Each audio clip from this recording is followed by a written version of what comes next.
அரசியல் பங்கு கொடுப்பதற்கு நாங்கள் இன்னும் ஏமாந்துருக்கலன்னு சொல்லியிருக்காரு.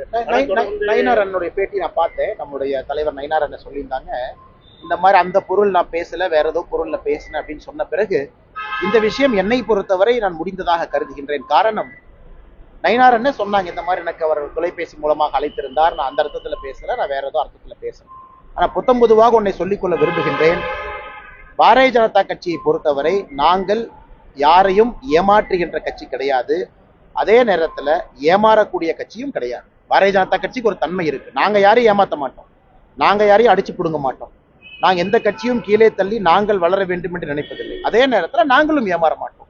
அதனால இந்த விஷயத்தை பொறுத்தவரை நயினார் அவர்கள் சொன்ன பிறகு இந்த பிரச்சனை அது முடிந்ததாக. இது பிரச்சனைன்னு சொல்றதை விட பத்திரிகை நண்பர்கள் ஒரு பர்டிகுலர் இதை வந்து ஹைலைட் பண்ணிருந்தீங்க, அது மிஸ்கோட் ஆயிருச்சா இல்ல அர்த்தம் என்ன அப்படிங்கிறதுக்கு அவங்க தரப்புல விளக்கம் அளித்த பிறகு, எங்களுடைய மாநிலத்தினுடைய தலைவர் நயினார் நாகேந்திரன் அவர்கள் கூறிய பிறகு இதை பற்றி நான் இதற்கு மேல் பேசினால் சரியாக. அதே போல கொடுத்துட்டீங்க, நீங்க சொல்றதுதான் மத்திய அமைச்சர் சொல்ற அமித்ஷா சொல்றதுதான் நாங்க பின்பற்ற முடியுங்கிறத அப்புறமா தொடர்ந்து நான் ஏற்கனவே சொன்னது போல இந்த கூட்டணி அமைப்பதில் இந்த கூட்டணி அமைத்ததுல என்னுடைய பங்கு இல்லை அப்படின்னு தான் நான் சொல்லியிருப்பேன்.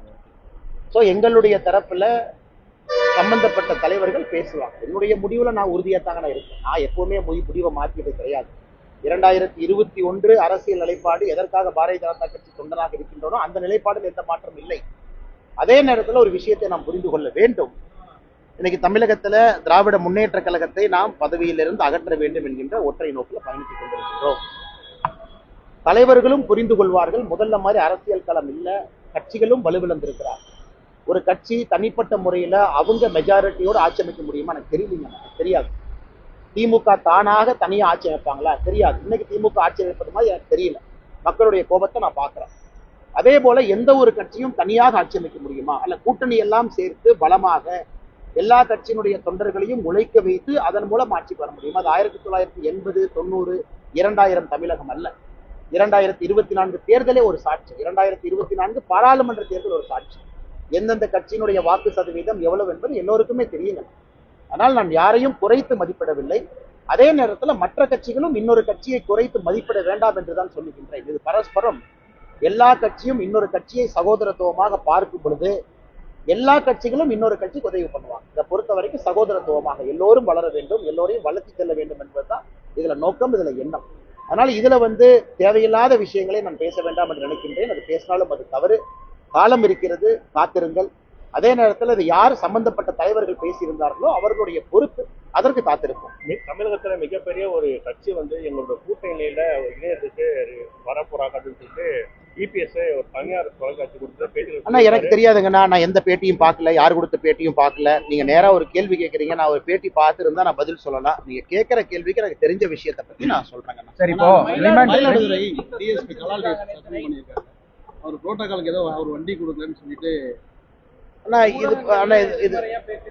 நான் பார்த்தேன், ஒரு யூனிஃபார்ம்டு ஆபீசர் ஊடகத்துல பேசுவது தவறு, அது ஒரு பக்கம். ஆனா அவரே அதை சொன்னாரு, வேற வழி இல்லாம நான் ஊடகத்துல பேசுறேன்னு சொன்னார். அதையும் நம்ம அந்த கோணத்தை ஏத்துக்கணும். என்னுடைய இது என்னன்னாங்கன்னா, ஒரு ஆபீசரும் கூட தன்னுடைய தரப்பை வைத்த பிறகு, அதிகாரிகள் மீது குற்றம் சுமத்திய பிறகு, சில நேரத்துல ஒரு அதிகாரியும் கூட பொறுமையை கடைபிடிப்பது நல்லதுங்கண்ணா. தொடர்ந்து ஒரு அதிகாரியும் பேசிக்கிட்டே இருந்தாங்கன்னா அவர் இருக்கக்கூடிய அந்த யூனிஃபார்முக்கும் அந்த பதவிக்கும் அழகாக இருக்காது, அது பொறுப்பாக இருக்காது. அவர் தரப்பை வச்சுட்டாரு, பத்திரிகைகள் முன்னாடி வச்சுட்டாங்க, நண்பர்கள் நீங்களும் அதை கையில் எடுத்துட்டீங்க, நீங்களும் கேள்வி கேட்குறீங்க, நீங்களும் சம்பந்தப்பட்ட அதிகாரிகள் சம்பந்தப்பட்ட தலைவர்களை போய் கேட்குறீங்க. இந்த விஷயத்தை பொறுத்த வரைக்கும் முதலமைச்சர் தான் அந்த துறையினுடைய தலைவர், அவர் தான் பதில் சொல்லணும். அதன் பிறகு தொடர்ந்து இது பேசிக்கிட்டே இருந்தா, காவல்துறை அதிகாரியும் பேசிக்கிட்டே இருந்தா தவறா போயிருங்கன்னா, நான் என்னை பொறுத்தவரை நேர்மையா இருந்திருக்கிறாரு, அவர் பேசியிருக்கிறாரு, நிறைய கைதுகள் செஞ்சிருக்கிறாரு. ஆரம்பத்தில் இது வன்மம் மாதிரி தான் எனக்கு தெரிஞ்சது, இப்பொழுதும் அப்படிதான் தெரியுது. இதற்கு மேல் அதிகாரி அவர்கள் அரசை நம்பி அதை விட்டுவிட்டு, பத்திரிகையை நம்பி விட்டுவிட்டு அமைதியாக இருப்பது நல்லது. ஏன்னா தேவையில்லாம மன உளைச்சல் ஒரு உடம்பை அவருக்கு எடுத்துக்குவார். குற்றச்சாட்டு வச்சிட்ட பிறகு அதை ரெட்டிஃபை பண்ணாம அவர் மேல இருக்கக்கூடிய குற்றச்சாட்டு வைத்த பிறகு ஒரு 15 நாள் ஆக்ஷன் எடுக்கலாம், நாங்களாம் கேள்வி வைப்போம்ல, சும்மா இருக்க போறோமான்னு. அவர் 3 நாளா குற்றச்சாட்டு வச்சுட்டாருன்னு. நீங்களும் சும்மா இருக்க போறீங்களா? பத்திரிகை நண்பர்கள் நீங்களும் கேள்வி வைப்பீங்க, ஐஜிஎஸ்பி விட போறீங்க, நீங்களும் கேள்வி வைக்கத்தான் போறீங்க. தினமும் பேசிக்கிட்டே இருந்தா என்ன ஆகுனாங்கன்னா, அந்த குற்றச்சாட்டினுடைய தன்மை நீர்த்து போய்விடும் என்று சொல்லுகின்றேன். ஒரு காவல்துறை அதிகாரி அதிகமா பப்ளிக் பிரஸ்ல பேசக்கூடாதுன்னு நம்ம எதிர்பார்க்கிறோம். ஏன்னா உங்களுக்கும் எனக்கும் இருக்கக்கூடிய கருத்துரிமை ஒரு காவல்துறைக்கு ரெஸ்ட்ரிக்ட் பண்ணியிருக்கிறாங்க. அரசியலமைப்பு சட்டத்துல நம்மளை போல ஒரு காவல்துறை நண்பர், ஒரு சகோதர சகோதரி ஓப்பனா சில விஷயத்த பேச முடியாது. குற்றச்சாட்டு வச்சுட்டாங்க, கொஞ்சம் பொறுமை. நீங்களா இருக்கீங்களா, நீங்க கேள்வி கேட்பீங்கல்ல, பதில் சொல்லாம விட்டுருவீங்களா? கொஞ்சம் பொறுமை. அது தினமும் பேச பேச என்ன ஆகுனா அந்த குற்றச்சாட்டினுடைய வீரியம் நீர்த்து போய்விடும் என்கின்ற கருத்தை நான் பதிவு செய்யறேன்.